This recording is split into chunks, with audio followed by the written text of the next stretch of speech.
बढ़ रही है, क्योंकि क्वालीफायर 1 के महाशक्तिशाली मंच पर आज धर्मशाला के पहाड़ी मैदान में जो हुआ वह सिर्फ एक सामान्य मैच जीतना नहीं था दोस्तों। ये टूर्नामेंट की बाकी टीमों को पूरी तरह कुचलकर ट्रॉफी जीतने जैसी एक खतरनाक और राजसी घोषणा थी। गुजरात टाइटंस ने टॉस जीतकर पहले गेंदबाजी करने का फैसला जरूर किया था, लेकिन जी हां दोस्त, वह फैसला आखिरकार उनके लिए ऐसा भयानक दुस्वप्न बन गया, जहां आरसीबी ने बल्ले से 254 रन का एक पहाड़ जैसा स्कोर खड़ा कर दिया और फिर गेंद से गुजरात को सिर्फ 162 रन पर समेटकर 92 रन के एक विशाल अंतर से सीधे फाइनल का टिकट कंफर्म कर लिया। मैच की शुरुआत में लेकिन कहानी इतनी एकतरफा नहीं लग रही थी दोस्त। गुजरात का गेंदबाजी आक्रमण शुरुआत में कुछ हद तक नियंत्रण रखने की कोशिश कर रहा था, लेकिन आरसीबी के बल्लेबाजों की बॉडी लैंग्वेज शुरू से ही बिल्कुल क्रिस्टल क्लियर थी। आज वे दबाव लेने नहीं बल्कि दबाव गुजरात कैंप की तरफ ही वापस भेजने मैदान पर उतरे हैं। वेंकटेश अय्यर ने सिर्फ 7 गेंदों पर 19 रन बनाकर 3 चौके और 1 छक्के की मदद से शुरुआत में ही गुजरात के गेंदबाजों को एक बड़ा संदेश दे दिया कि आज आरसीबी धीमे चलने के मूड करते हैं मैं बिल्कुल नहीं है। इसके बाद किंग विराट कोहली ने अपने जाने पहचाने क्लासिक अंदाज में 25 गेंदों पर 43 रन की एक शानदार पारी खेली। 5 चौके और 1 छक्के की मदद से कोहली ने पारी को ऐसी रॉकेट वाली रफ्तार दी जहां पावर प्ले से ही आरसीबी ने मैच की एक मजबूत नींव तैयार कर ली थी। लेकिन भाई रे भाई, असली सिनेमा तो रजत पाटीदार के मैदान में उतरने के बाद शुरू हुआ। आज पाटीदार ने सिर्फ सामान्य बल्लेबाजी नहीं की, गुजरात के गेंदबाजी आक्रमण को बिल्कुल बच्चों का खेल बनाकर जमकर धुनाई कर दी। सिर्फ 33 गेंदों पर नाबाद 93 रन की एक अतिमानवीय पारी, जिसमें थे 5 चौके और 9 आसमान छूते गगनचुंबी छक्के। क्वालीफायर एक जैसे बेहद हाई वोल्टेज और दबाव वाले मैच में यह पारी बिल्कुल एक राजसी कप्तानी पारी थी। पाटीदार के बल्ले से हर शॉट आज ऐसे निकल रहा था जैसे लग रहा था गेंद नहीं। गुजरात का पूरा आत्मविश्वासी गैलरी के बाहर पटक कर गिर रहा है। खासकर 13 ओवर तक जहां मैच कुछ हद तक संतुलन में था,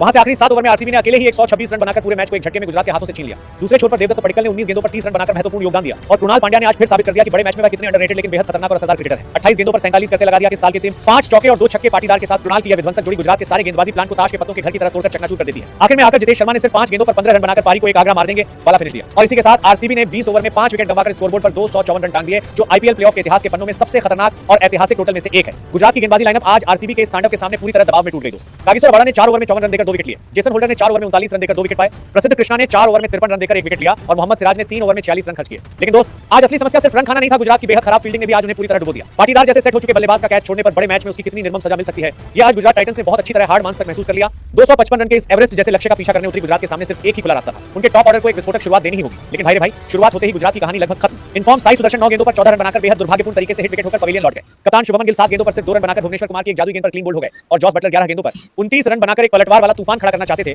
लेकिन जोश हेजलवुड ने उन्हें सही समय पर वापस भेजकर गुजरात की सबसे बड़ी उम्मीद का दिया भी बुझा दिया। 255 रन चेस करने के लिए टॉप 3 में से कम किसी एक को आखिर तक मैराथन पारी खेलनी ही पड़ती, लेकिन आज तीनों के जल्दी लौट जाने से गुजरात का पूरा रन चेस ताश के पत्तों की तरह बिखर गया। मिडिल ओवर्स में निशांत सिंधु 3 गेंदों पर 5, वॉशिंगटन सुंदर 8 गेंदों पर 8, जेसन होल्डर 3 गेंदों पर 0 और राशिद खान 9 गेंदों पर 8 लोअर मिडिल ऑर्डर से कोई भी उस पहाड़ जैसे दबाव को जरा भी संभाल नहीं पाया। सिर्फ लड़ाकू राहुल तेवतिया आज अकेले कुंभ बनकर सीना तानकर लड़ते रहे। 43 गेंदों पर 68 रन, 8 चौके और 4 छक्के। तेवतिया की यह पारी गुजरात के स्कोरबोर्ड में कुछ सम्मानजनक रन जरूर जोड़ गई, लेकिन मैच जिताने वाली स्थिति तब दूर तक नहीं थी, क्योंकि 255 रन का पहाड़ सिर्फ एक बल्लेबाज की अकेली लड़ाई से पार नहीं किया जा सकता। आरसीबी की गेंदबाजी आज सचमुच पूरी तरह परफेक्ट, योजनाबद्ध, धारदार और निर्मम थी। जैकब डफी ने 4 ओवर में 39 रन खर्च करके 3 विकेट लेकर गुजरात की बैटिंग लाइन की कमर पूरी तरह तोड़ दी। भुवनेश्वर कुमार ने 4 ओवर में सिर्फ 28 रन देकर 2 विकेट लिए और एक बार फिर क्रिकेट दुनिया को दिखा दिया अनुभव, जब सही लाइन पर गेंद करता है तब बड़े बड़े बल्लेबाज भी क्रीज पर आकर कैसे बेबस होकर आत्मसमर्पण कर देते हैं। इसके अलावा रसिक सलाम ने 3 ओवर में 24 रन देकर 2 विकेट, कृणाल पांड्या ने 3.3 ओवर में सिर्फ 16 रन देकर 2 विकेट और जोश हेजलवुड ने 4 ओवर में 39 रन देकर 1 विकेट अपनी जेब में डाला। बल्ले से कृणाल, गेंद से भी कृणाल, यही तो बड़े मैच का असली ऑलराउंड इंपैक्ट है। सब मिलाकर आखिरकार गुजरात टाइटंस 19.3 ओवर में सिर्फ 162 रन पर ऑल आउट हो गई और रॉयल चैलेंजर्स बेंगलुरु ने 92 रन की एक दबंग और ऐतिहासिक जीत के साथ सीधे फाइनल के मंच पर कदम रख दिया।